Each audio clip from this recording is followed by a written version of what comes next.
This is going to be a video response to Mr.Repzion. I don't normally do videos like this, but this kind of hit a chord with me. The things that you said in your video that, yes, the guy needs to pay child support and whatever else, but let me explain to you something. Mr.Repzion, okay? How to word this? If you force the guy to be a father when he doesn't want to be a father, will not necessarily mean that he's going to be a good father. Actually, I have my adopted son actually standing next to me right now. I'm going to give you just a quick story about him. My fiance had him with her now ex-husband, who didn't want the child. He felt also forced into the entire thing. And when you do that, that does not make you a father. It does not make you a dad. It makes you a sperm donor. Now, I'm not defending this guy.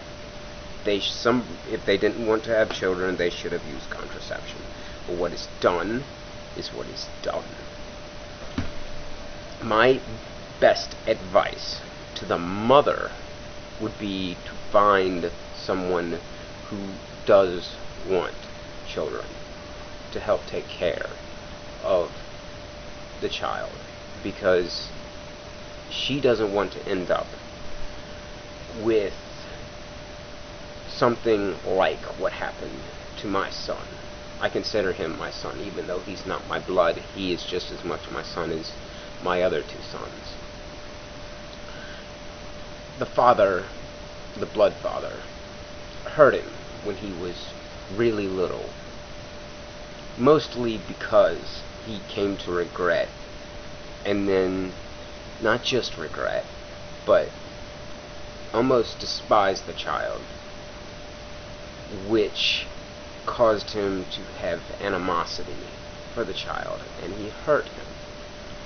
I'm not going to go into too many details, but he hurt his leg, and it took me months working with him to get him to start using his leg, for him to learn to crawl, for him to learn to walk. It took a long time for me to work on that, to get him to that point.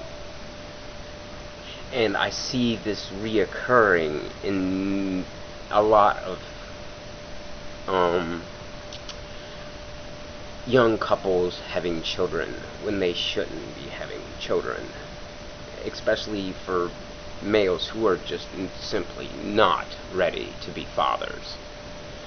They end up having animosity for the child, hurting the child, and in the long run, this is not what's in the best interest for the child. Of course, he needs to pay child support, but to force him is not the best thing for the child, and that is what needs to be taken into account the most. Be it physical abuse or mental abuse. I've seen this over and over and over in my many years, and it's really not worth it. If she decides that she wants to have this child, she ought to give him the chance to be a father. But to force him into it is not gonna make him a father. It's not, in any way, shape, or form. And that's the gist of it. It's just not gonna be good for the child in the long run. This is Darkana signing off.